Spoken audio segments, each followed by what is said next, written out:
ओम शांति। 12/7/2021 प्रातः मुरली।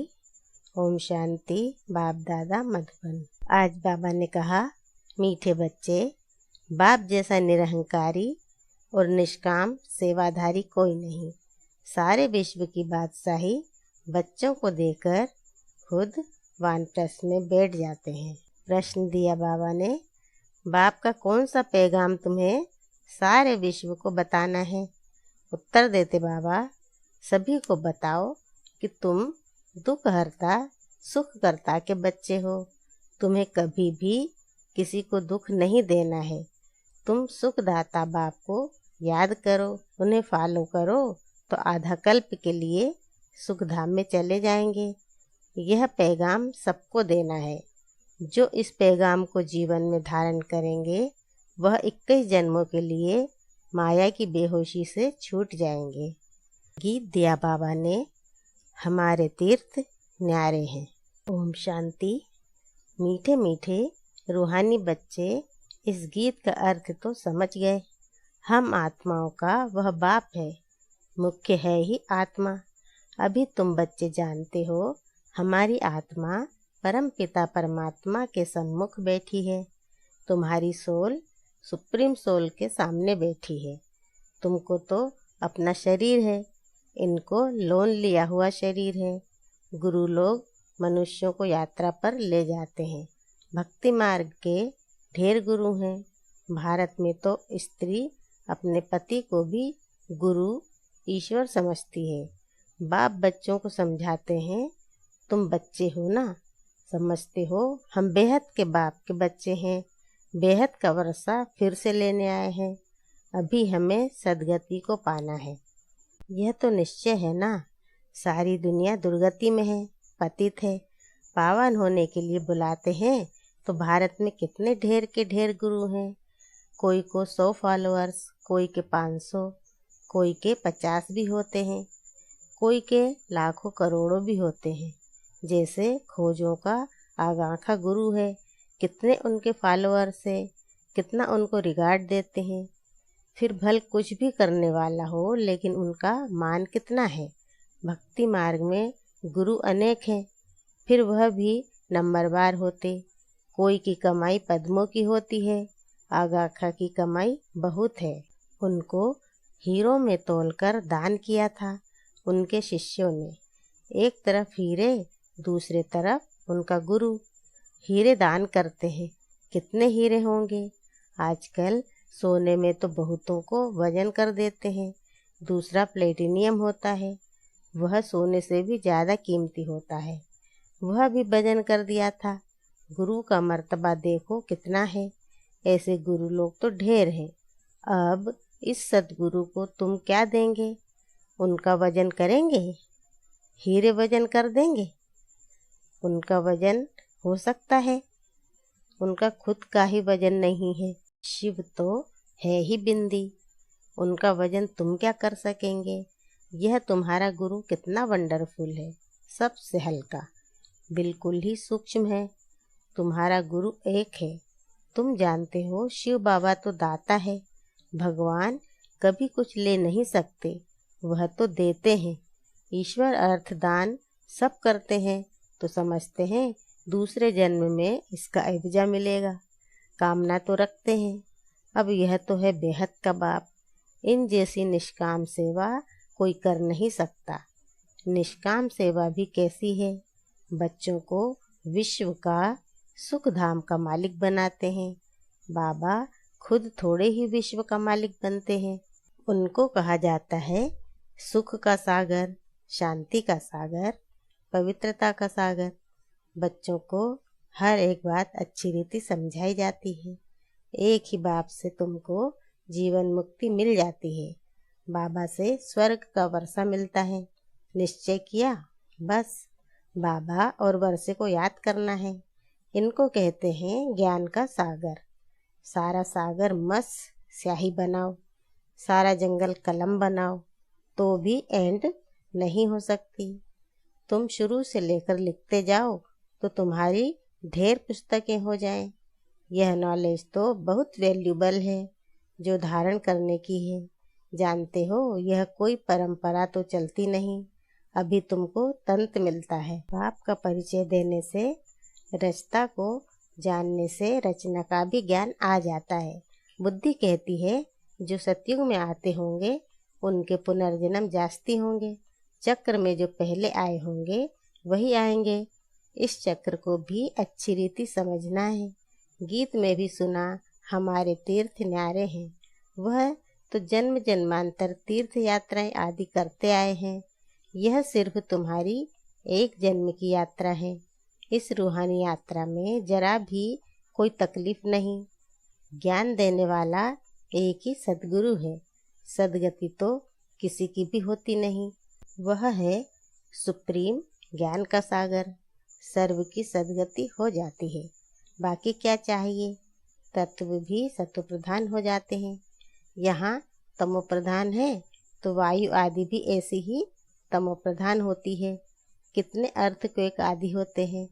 सतयुग में तो कोई भी दुख देने वाली चीज नहीं होगी। बाप है ही दुख हरता सुख करता।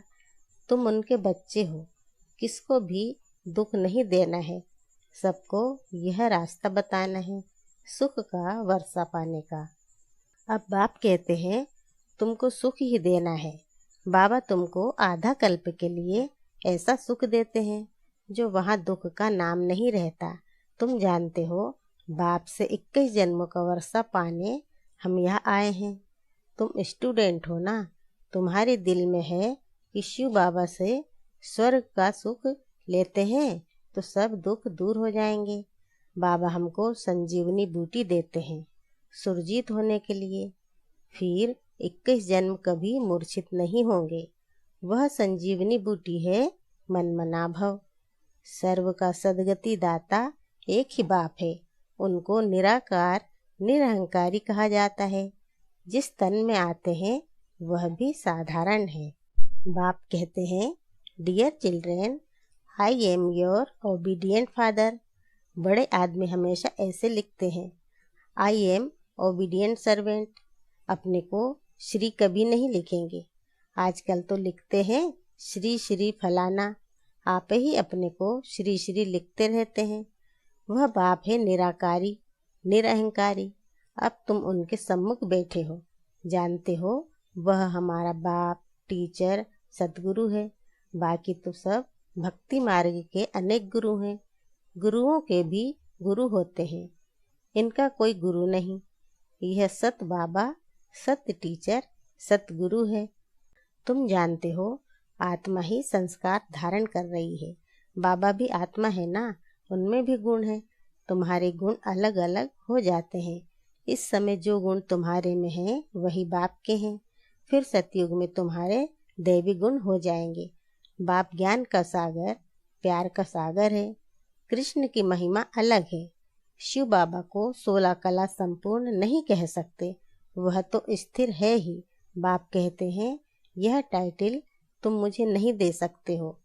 मैं थोड़े ही विकारी बनता हूँ जो फिर सर्वगुण संपन्न बनूं। मेरी महिमा इन जैसी थोड़े ही करेंगे। इस नॉलेज को जिन्होंने कल्प पहले सुना है वही आएंगे, आकर बाप से सुनेंगे और बाप को याद करेंगे। पिछाड़ी को हाय हाय कर रोते हैं, फिर जय जयकार हो जाती है। अभी तुमने यात्रा का भी राज समझा है। इस यात्रा से फिर तुम कभी मृत्यु लोक में लौटते नहीं हो। उन यात्राओं से फिर घर लौट आते हैं। कितने मनुष्य स्नान करने जाते हैं। भक्ति का विस्तार देखो कितना है। जैसे झाड़ कितना बड़ा अथाह होता है, बीज तो बिल्कुल छोटा होता है, वैसे भक्ति का भी विस्तार कितना है। ज्ञान का एक टुपका भी सदगति कर देता है।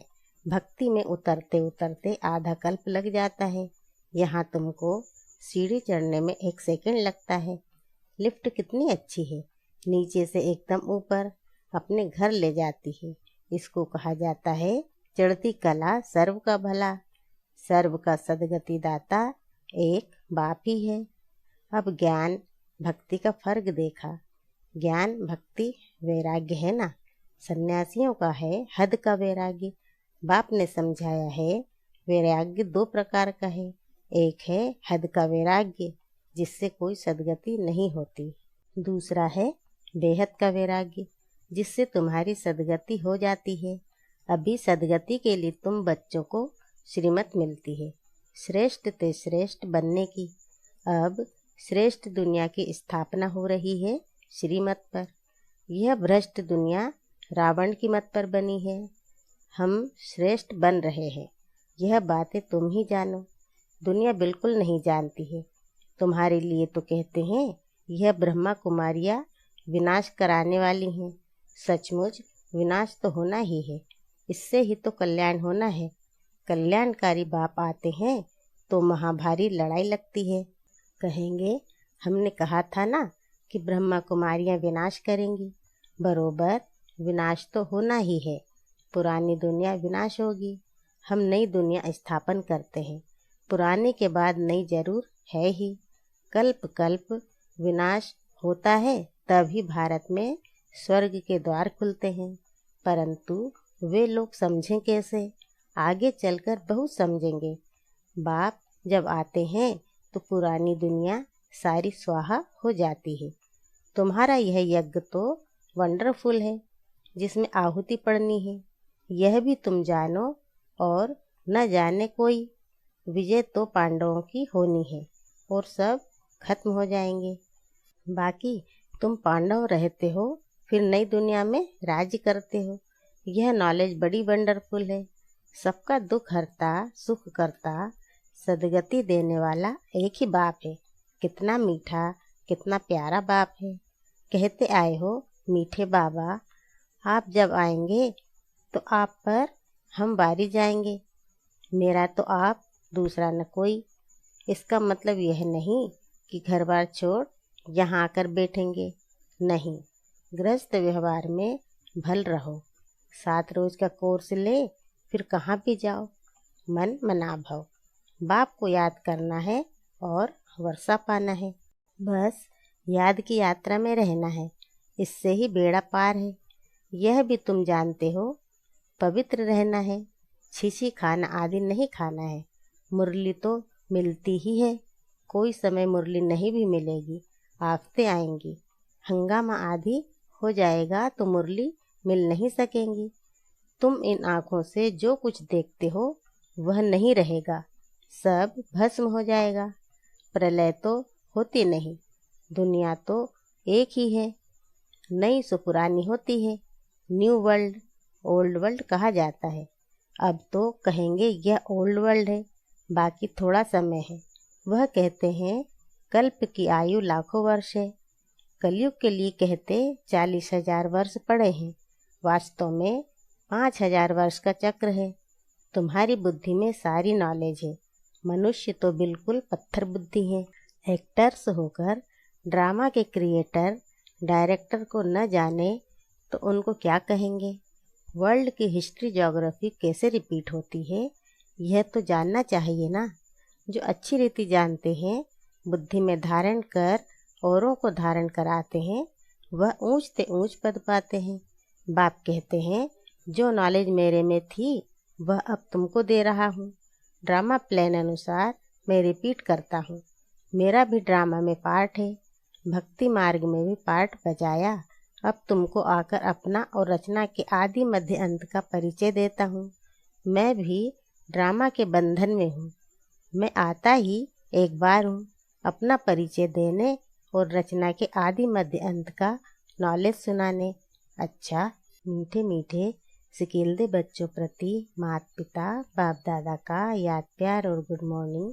रूहानी बाप की रूहानी बच्चों को नमस्ते, और हम रूहानी बच्चों की रूहानी माता पिता बाप दादा को याद प्यार गुड मॉर्निंग और नमस्ते नमस्ते नमस्ते। ओम शांति बाबा, ओम शांति। शुक्रिया बाबा, शुक्रिया। धारणा के लिए मुख्य सार। पहला पॉइंट दिया बाबा ने, बाप समान ओबीडिएंट बनना है। कभी भी किसी बात में अपना अहंकार नहीं दिखाना है, निराकारी और निरहंकारी होकर रहना है। दूसरा है बाप, टीचर और सदगुरु के कॉन्ट्रास्ट को समझ निश्चय बुद्धि बन श्रीमत पर चलना है, रूहानी यात्रा पर रहना है। वरदान दिया बाबा ने, व्यक्त में रहते अव्यक्त फरिश्ते रूप का साक्षात्कार कराने वाले सफ़ेद वस्त्रधारी और सफ़ेद लाइटधारी भव। जैसे अभी चारों ओर यह आवाज़ फैल रहा है कि यह सफ़ेद वस्त्रधारी कौन है और कहाँ से आए हैं, ऐसे अब चारों ओर फरिश्ते रूप का साक्षात्कार कराओ। इसको कहा जाता है डबल सेवा का रूप। जैसे बादल चारों ओर छा जाते हैं, ऐसे चारों ओर फरिश्ते रूप से प्रकट हो जाओ। जहाँ भी देखें तो फरिश्ते ही नजर आएं। लेकिन यह तब होगा जब शरीर से डिटैच होकर अंतःवाहक शरीर से चक्र लगाने के अभ्यासी होंगे। मनसा पावरफुल होगी। स्लोगन दिया बाबा ने, सर्व गुणों व सर्व शक्तियों के अधिकारी बनने के लिए आज्ञाकारी बनो। ओम शांति।